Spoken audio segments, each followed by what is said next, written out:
생방송 화면에 뜬 단 한 장의 영상이 고성이의 인생을 끝장낼 줄 그 누구도 상상 못했습니다. 처음부터 고성이는 자신의 욕심을 채우기에 급급한 인생을 살아왔는데 그 인생의 아이들은 무슨 의미였을까요? 그녀의 몰락을 바라는 많은 시청자를 위해 상상의 시나리오 출발합니다.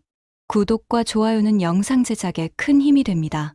박성재의 회사는 새로운 제품 라인을 준비하고 있었습니다. 신이어도 신을 수 있는 편안하고 안전한 신발이었는데요. 박성재는 이 프로젝트를 단순한 상품이 아니라 회사의 얼굴로 만들고 싶어 했습니다. 그래서 모델을 고를 때도 상징성을 가장 중요하게 봤습니다.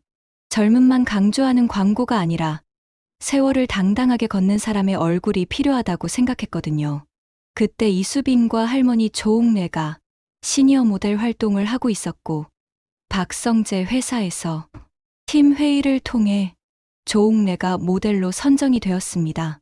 조옥래는 고령임에도 카메라 앞에서 묘하게 사람을 붙잡는 힘이 있었고 무엇보다 진짜 삶의 주름을 가진 사람이었습니다.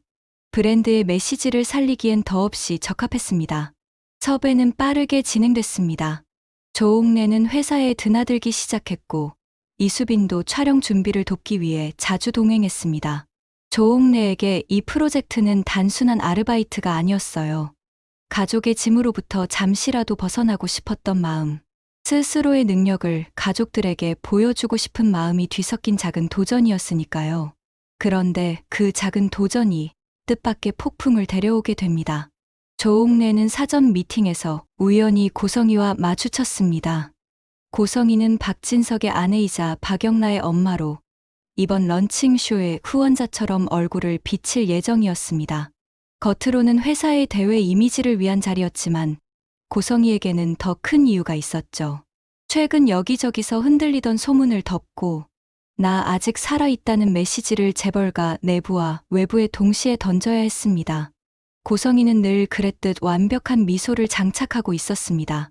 온화한 말투, 다정한 눈빛, 사람을 안심시키는 속도까지 계산된 배우처럼요.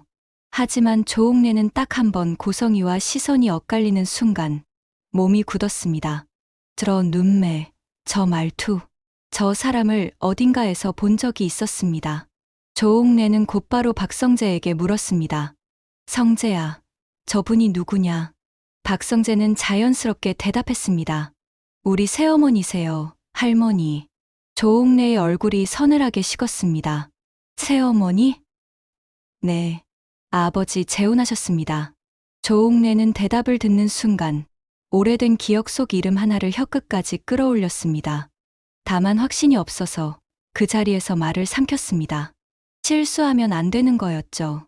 괜히 이야기 꺼냈다가 손주 같은 아이들 인생을 흔들 수도 있으니까요. 그날 저녁 조옥래는 이수빈에게 조심스럽게 물었습니다. 수빈아, 성재 아버지 박진석 회장님 재혼한 거 맞지? 네, 할머니. 그 재혼한 분이 원래 어디 사람이냐는 얘기 들은 적 있니? 조옥래는 결국 이수빈에게 말을 꺼냈습니다. 왜, 할머니? 나 옛날에 고성이 그 여자의 시어른들하고 잘 알고 지냈었다. 시어머니와는 아주 각별했고 그때 그 집에 며느리가 쌍둥이 아이가 있었고 이수빈의 눈이 커졌습니다. 쌍둥이요? 그래, 아주 오래전 이야기다. 그리고 그 쌍둥이 아빠가 식물인간인 동안 갑자기 쌍둥이 엄마가 사라져 버렸지. 그 쌍둥이들의 친할머니가 내 친구여서 잘 알지. 이수빈은 이 말을 그대로 믿을 수 없었습니다. 할머니가 나이를 먹으면서 기억이 섞였을 수도 있고 소문이 과장됐을 수도 있었습니다. 하지만 한 가지는 확실했습니다. 조옥래는 쓸데없는 말을 하는 사람이 아니었습니다. 이수빈은 그날 밤 박성재에게 찾아갔습니다. 성재 오빠. 박성재는 잠시 멈칫했습니다. 왜 그래, 수빈아. 저 할머니가요. 오늘 회사에서 오빠네 새어머니 보시고 되게 이상한 얘기를 하셨어요. 박성재는 눈빛이 바뀌었습니다. 어떤 얘기? 이수빈은 조옥래가 했던 말을 조심스럽게 옮겼습니다. 쌍둥이, 죽지 않았을지도 모르는 젊은 식물인간 아빠, 그리고 고성이에 대한 오래된 기억의 단서까지요. 박성재는 그 자리에서 아무 말도 하지 않았습니다. 하지만 속에서는 무언가가 끓고 있었습니다. 고성이가 자신에게 숨긴 사실이 하나둘이 아니라는 건 이미 알고 있었습니다. 그런데 이번 이야기는 결이 달랐습니다. 단순한 이중성 문제가 아니라 집안의 뿌리와 자신의 가족 정예를 송두리째 흔들 수 있는 이야기였거든요. 박성재는 즉시 이지혁에게 연락했습니다. 지혁아, 나 좀 만나자. 왜? 뭔가 심각하네. 새어머니 과거 진짜로 파야 할 것 같아. 이지혁은 한숨을 쉬었습니다. 이제야 결심했냐? 응. 이번엔 그냥 찜찜한 정도가 아니야. 이지혁은 박성재의 말 속 결정된 톤을 들었습니다. 흔들리는 아들이 아니라 공격을 시작한 장남의 소리였습니다. 좋아. 대신 감정으로만 가면 안 돼. 증거로만 가자. 박성재는 고개를 끄덕였습니다. 그게 우리 아버지가 가장 싫어하는 거니까. 배신, 거짓말, 그리고 조작. 그날 이후 박성재의 움직임은 눈에 띄게 달라졌습니다. 겉으로는 런칭 쇼를 완벽하게 준비하는 대표였고 집에서는 늘 그랬듯 예의 바른 아들이었습니다. 하지만 뒤에서는 조용히 퍼즐을 맞추고 있었습니다. 고성이는 그 사실을 전혀 눈치채지 못했습니다. 오히려 박성재의 차분한 태도를 보며 속으로 비웃었을지도 몰라요. 결국은 내 울타리 안에서 사는 애야. 고성이는 런칭쇼를 자신의 제도약 무대로 여겼습니다. 특히 박영라가 약혼을 거부한 이후 고성이의 평판은 미묘하게 흔들리고 있었습니다. 재벌가 내부의 시선은 차갑고 빠르죠. 그래서 고성이는 이번 행사에서 품격 있는 가족, 헌신적인 엄마, 완벽한 재단 이사장 이미지를 동시에 보여주려고 했습니다. 그런데 그녀가 가장 간과한 게 있었습니다. 생방송은 통제할 수 없다는 사실이요. 런칭쇼 당일, 호텔 행사장은 화려했지만 긴장이 흐르고 있었습니다. 박진석은 자리에 앉아 있었고 박성재는 무대 뒤에서 마지막 점검을 하고 있었습니다. 박영란은 초조한 얼굴로 휴대폰을 쥐고 있었고 이지화는 조용히 영라의 뒤를 지키고 있었습니다. 그리고 이수빈과 조옥래는 모델 대기실에서 호흡을 맞추고 있었습니다. 조옥래는 평온한 얼굴로 옷매무새를 다듬었지만 마음은 달랐습니다. 오늘 이 자리는 단순한 쇼가 아니라 어쩌면 누군가의 인생을 뒤집을 문이 될지도 모른다는 예감이 있었거든요. 행사가 시작됐습니다. 박성재는 오프닝 멘트를 차분하게 이어갔습니다. 이 신발은 젊음을 흉내내는 제품이 아닙니다. 시간을 견딘 몸이 더 안전하게, 더 당당하게 걷게 하는 약속입니다. 관객석의 반응이 좋았습니다. 기자들의 카메라도 바쁘게 움직였습니다. 박진석은 아들의 말에 조용히 고개를 끄덕였고 고성이는 옆에서 자랑스러운 아내처럼 미소를 지었습니다. 하지만 그 미소는 오래가지 못했습니다. 두 번째 세션. 브랜드 스토리 영상이 나갈 타이밍이었습니다. 원래는 조옥래의 모델 스토리와 제품 철학을 강조하는 따뜻한 영상이었죠. 그런데 대형 스크린이 켜지는 순간 영상이 딱 끊겼다가 다른 파일이 재생됩니다. 초반 3초만으로도 장내 공기가 얼어붙었습니다. 화면 속에는 정순이가 고성이에게 찾아가 지강호에게 준 돈을 머리에 쏟으며 이 돈으로 자기 딸을 버린 것도 모자라 내 딸 간을 뺏어 가려 했냐고 소리치는 장면이 나오고 있었습니다. 이 장면은 고성이의 악행을 더 이상 보고만 있을 수 없었던 비서에 의해서 박성재에게 전달되었습니다. 짧은 영상이었지만 치명타였습니다. 고성이의 얼굴이 순간적으로 굳었습니다. 그녀는 본능적으로 이건 내가 막아야 한다는 걸 알았습니다. 그런데 생방송이었습니다. 게다가 그 영상은 내부 서버가 아니라 외부 협력사 백업 라인에서 자동 송출되는 구조였죠. 고성이는 자리에서 일어나려 했습니다. 그때 박성재가 무대 위에서 마이크를 잡았습니다. 행사 스태프들은 당황해서 신호를 보냈지만 박성재는 이미 결심한 사람이었습니다. 잠깐만요. 박성재의 목소리는 놀랍도록 안정적이었습니다. 지금 송출된 영상은 사고가 맞습니다. 그런데 이 사고가 의미하는 바를 저는 알고 있습니다. 박진석의 시선이 박성재에게 꽂혔습니다. 성재야. 아버지의 짧은 한마디에 경고와 불안이 같이 실려 있었습니다. 박성재는 아버지를 똑바로 바라봤습니다. 아버지, 제가 지금부터 드리는 말이 불편하실 겁니다. 그런데 아버지께서 가장 싫어하시는 게 뭔지 저도 알고 있습니다. 고성이는 손끝이 떨렸습니다. 멈춰야 해. 그 순간 박영라가 자리에서 일어났습니다. 영라는 울음을 삼킨 얼굴로 고성이를 바라봤습니다. 엄마, 딸이 자신의 편이 아니라는 선언처럼 들렸거든요. 엄마, 나도 이제 엄마 편만 들 수는 없어요. 그 순간 관객석 뒤쪽에서 누군가가 걸어 나왔습니다. 지은호였습니다. 지은호는 떨리는 목소리로 말했는데요. 눈빛은 흔들리지 않았습니다. 성재 선배, 저 여기까지 오기 정말 힘들었어요. 박성재가 짧게 고개를 끄덕였습니다. 고생했어. 지은호가 박진석 쪽을 바라봤습니다. 회장님, 저는 이 자리에 오려고 정말 많이 고민했어요. 저는 이 집안 사람이 아니고 아무것도 가진 것도 없었어요. 그런데 제 몸이 누군가의 야망을 위해 거래될 수 있다는 걸 알게 된 순간부터 도망치고 싶지 않았습니다. 지은호의 목소리가 갈라졌습니다. 회장님께서 믿고 계신 고성희 이사장님은 제 친엄마이시고 어릴 적에 저를 버리고 쌍둥이 오빠 우진이만 데리고 떠나셨죠. 저한테 접근하면서도 딸로 대해준 적이 없었습니다. 저는 우진이에게 간을 이식해줄 간 공여자로 취급하셨죠. 고성희가 벌떡 일어났습니다. 지은호, 너 지금 뭐 하는 거야? 너 미쳤니?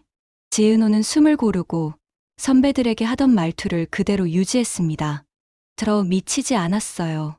오히려 이제 정신이 들어요. 제가 오늘 여기 온 이유는 단 하나예요. 제 인생을 되찾아야 해서입니다. 박진석의 얼굴이 굳어졌습니다. 고성희는 그 한 단어에서 끝을 느꼈습니다. 박진석의 목소리는 낮았지만 그 낮음이 가장 위험한 온도라는 걸 고성희는 너무 잘 알고 있었습니다. 당신이 내 앞에서 지금까지 연기했던 모든 게 이 아이를 이용하기 위한 거였소? 고성희는 반사적으로 울음을 만들려 했습니다. 늘 그래 왔거든요. 눈물이야말로 그녀의 가장 완성된 무기였습니다. 여보, 그게 아니라 내가 당신 곁에 있고 싶어서. 박진석이 말을 끊었습니다. 난 거짓말을 제일 혐오하오. 그때 이지혁이 뒤쪽에서 조용히 나섰습니다. 이지혁은 이 이야기의 핵심 고리를 이제 막 이해한 사람이기도 했습니다. 자신이 알고 있던 가족의 관계가 얼마나 뒤틀렸는지 그 충격이 얼굴에 남아 있었죠. 회장님, 제가 확인한 자료 중에는 고성희 이사장님이 한우진 관련 기록을 여러 차례 수정 요청한 흔적이 있습니다. 병원, 재단, 외부 네트워크까지요. 박진석은 이지혁의 말에 고개를 돌렸습니다. 그리고 다시 고성희를 봤습니다. 당신은 내 가족을 기만하고 내 인생을 사기친 거요. 이 문장이 떨어지는 순간 고성희의 세계가 무너졌습니다. 하지만 고성희는 마지막까지 살 길을 찾는 사람이었습니다. 고성희는 박영라를 붙잡았습니다. 영라야, 얘기해. 내가 아니라고 말해. 박영라는 울었습니다. 그리고 고성희를 향해 처음으로 칼 같은 말을 던졌습니다. 엄마, 나도 무서워요. 엄마가 더요. 고성희는 딸의 말에 잠깐 멈칫했습니다.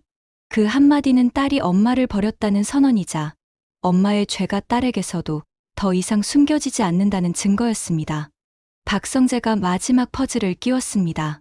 아버지, 저는 오늘 이 자리에서 결론을 내기보다는 아버지가 직접 확인하실 시간을 드리고 싶었습니다. 박진석은 고개를 저었습니다. 아니, 박진석은 천천히 자리에서 일어났습니다. 난 확인하는데 시간이 필요하지 않아. 박진석이 행사장 마이크를 직접 잡았습니다.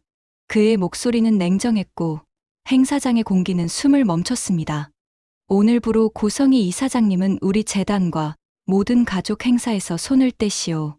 그리고 법적 책임은 내 변호인단이 정리할 거요. 고성희가 비명을 삼키듯 웃었습니다.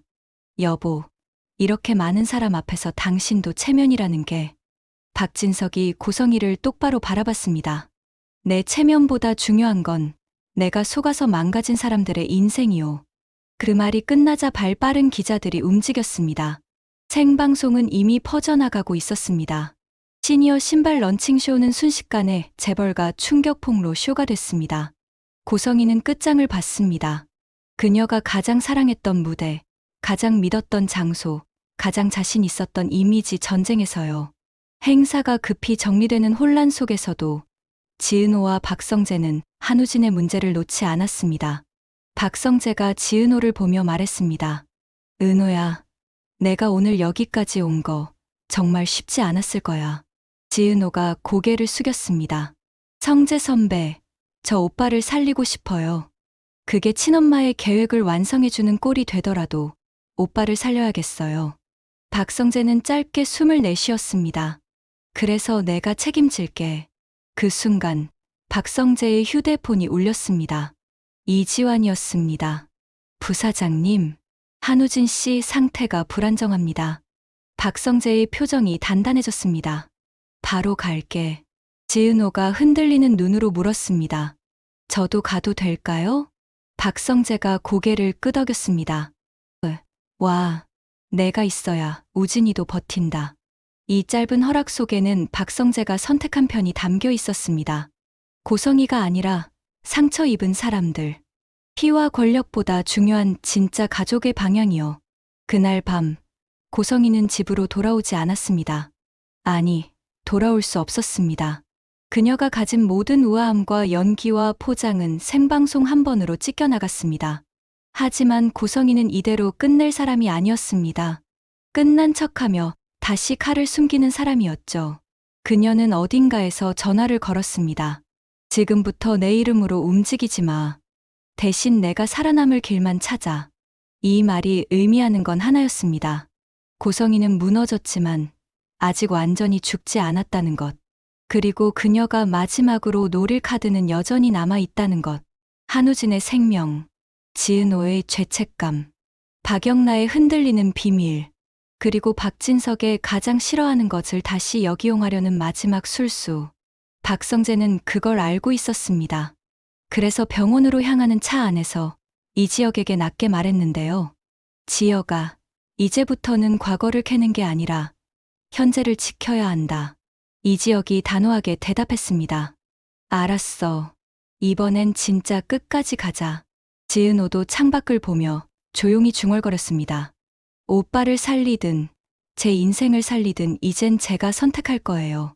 오빠가 우진이인 이상 생각하고 주저할 이유가 없어졌어요. 꼭 살려야 해요. 이렇게 런칭쇼의 생방 송출 사고는 고성이의 몰락을 시작하는 첫 불꽃이 되었고, 박성재와 지은호, 이지혁, 박영라가 각자 자기 방식으로 고성이라는 거대한 그림자를 끊어내는 전쟁의 신호탄이 됐습니다. 고성이가 무너진 자리에 남은 건 단순한 승리감이 아니라 지은호와 한우진, 그리고 박성재와 이지혁이 각자 자기 방식으로 선택한 정상으로의 복귀였습니다. 하지만 아직 완전히 끝난 건 아닙니다. 고성이가 쥐고 있던 마지막 비밀, 그리고 박영라가 어디까지 알고 있었는지, 그 조각들이 다음 이야기를 더 잔인하게 흔들 수도 있겠죠. 그래서 이들의 화려한 날들은 이제부터가 진짜 시작일지도 모릅니다. 한편 은호가 있었던 보육원의 불은 어떻게 났는지 그 의문이 풀리지 않았습니다. 보육원에 다녀온 지 얼마 되지 않아 보육원 원장으로부터 전화 한 통이 걸려왔습니다. 상기된 목소리로 그 화재가 방화일 수 있다는 말을 은호에게 전했습니다. 그 당시 보육원의 경비와 관리를 맡아보던 사람이 있었는데 그 사람이 동네 사람들에게 이상한 소리를 하고 다녔다는 말을 전해 들었다고, 그 사람은 불이 났을 때 그 주변에 다녀간 어떤 여자를 보았다고 했습니다. 그 관리 있는 쌍둥이 아이들 중에 남자아이만 데리고 가고 여자아이만 남겨져서 너무 울던 여자아이를 본인이 달랬는데 그때 그 여자였다고 했습니다. 다음 편에는 이 부분이 어떻게 된 정황인지에 대해 상상의 시나리오를 만들어 보겠습니다.